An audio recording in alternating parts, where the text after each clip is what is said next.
The April 2026 numbers are some of the most confusing ones that I've seen in the last few years. There's so many contradictions kind of baked in, but the main one that I see and that just throws me for a loop every time I look at it is the number of listings on the market compared to what prices are doing, particularly in the single family market. If we were to jump in our time machine and go back to April of 2021, there would be about 1,200 listings sitting on the market at the end of that month.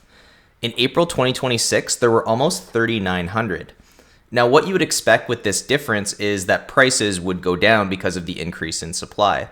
But when we look at the single family prices, what we're seeing is prices that have stayed pretty stable over the last couple of years, even though they're down from those 2021 and 2022 peaks. So today we're going to take a look at the market in general and then at the single family market to get an idea of what's going on with some of the key statistics and what that could mean if you're looking to buy or sell heading into the spring and summer.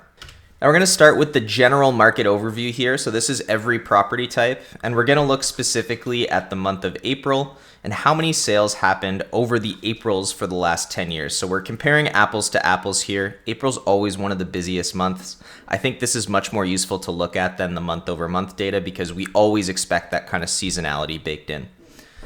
But as we can see here, we're well below the 10-year average, which again is always kind of dragged up by 2021 and 2022, those crazy years. And even 2017 through 2019 are dragging that average up as well for sales volume.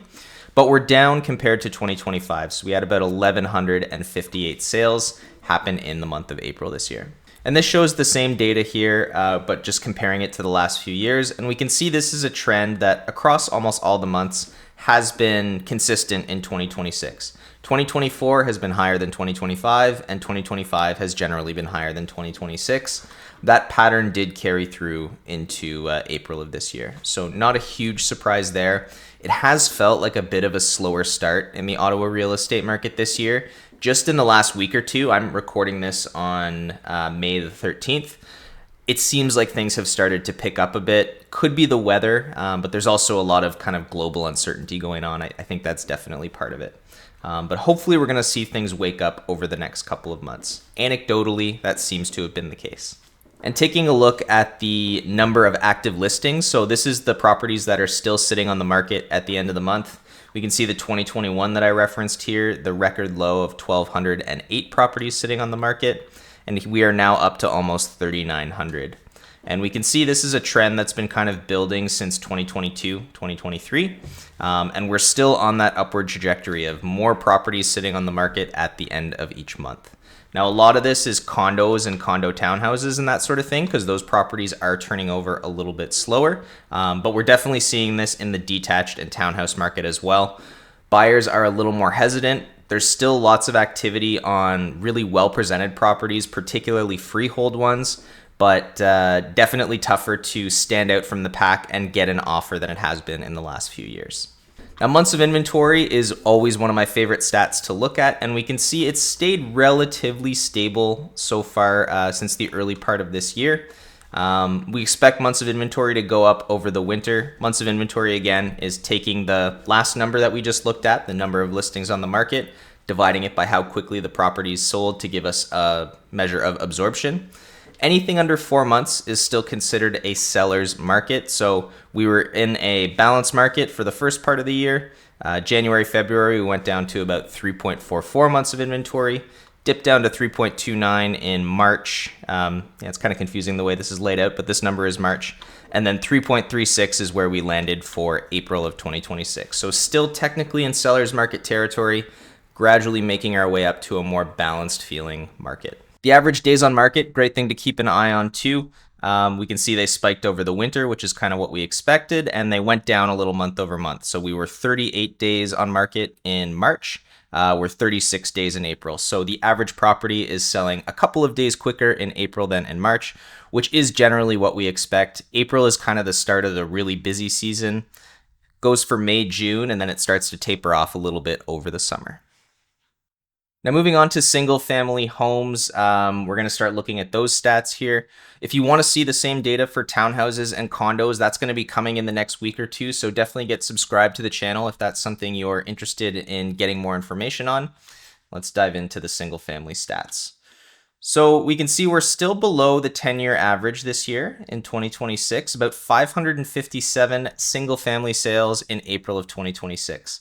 Now that is historically low over the last 10 years. The only exception was April of 2020. We all remember what happened at that time. We were all stuck inside. Everyone was scared to go and do almost anything. There was a lot of uncertainty with COVID. Then 2021, it obviously we broke out and had a crazy year. 2022 was high as well, and then we've been kind of below the 10-year average since then.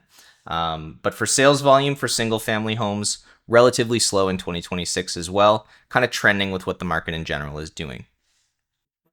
Monthly sales volume, we're seeing a similar pattern here. March, we actually saw 2026 creep ahead of 2025, but in April, we've returned to that same kind of trend of 2024 was more sales, but in April, we kind of returned to that trend of 2024 being the busiest, 2025 being a little less busy, and 2026 being a little bit quieter still. Very interesting to see what happens in May. We can see already that they've kind of bucked the trend in those couple months. Like we had a quieter 2024 in May and then a busier 2025. Same with June. So it'll be interesting to see if because of the cold weather and stuff that I mentioned earlier, if May 2026 kind of jumps ahead of 2025. It feels like things are busier, but my business is not the entire market, obviously, so it's really hard to tell just off my subjective experience what's actually happening in the market until the stats come out. But it does feel like it's getting busier. It does feel like buyers are starting to wake up a little bit. Now, taking a look at the number of properties sitting on the market at the end of the month, number of active listings, we can see we've got a pretty similar pattern, although the increase is a little less pronounced over the last couple of years with the single family homes than there was with the market in general. So we're still seeing an increase in inventory, but not as severe as with the other sections of the market. We still saw the big decrease in inventory 2020 to 2022, which is when things were selling super quickly. We expect low inventory at those times. We saw the same increase from 2023 to 2024, but it's kind of slowed down the last couple of years. So less of this inventory coming to market and more of it selling relative to the other sections of the market. Still an increase year over year, but not as big of one. For months of inventory for the single family homes, we see a similar trend here, although you can see we landed a little bit lower than the market in general. So in April 2026, we're looking at 2.84 months of inventory, as opposed to the kind of mid to high threes that we had for the market in general.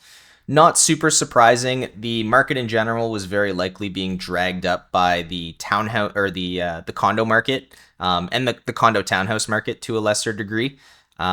So we would expect those properties to sit a little bit longer and drag up that average. But for single families, well in seller's market territory still at 2.84 months of inventory. And that same trend where we had it quiet over the winter, few properties turning over, and then it kind of went down till March, popped up a little bit in April. For average days on market, same kind of thing. We saw the increase over the end of 2025 into early 2026. And then we saw the days on market actually drop pretty sharply as we headed into February, March, and then drop even further as we headed into April. So about a month now to sell the average single family home in Ottawa. And it's interesting to see year over year, we actually saw a 16% increase of days on market. So things were selling much quicker last April in the single family, but month over month, we did see a pretty nice decrease. And last but not least, we have the benchmark price. So I always use the benchmark price, or try to, rather than the average price, because it tends to eliminate the big outliers that can drag the number up. And we can see we saw a pretty decent increase in the benchmark price from March to April. Now this is what we expect, but this is probably like a little bit bigger of an increase than we'd normally see.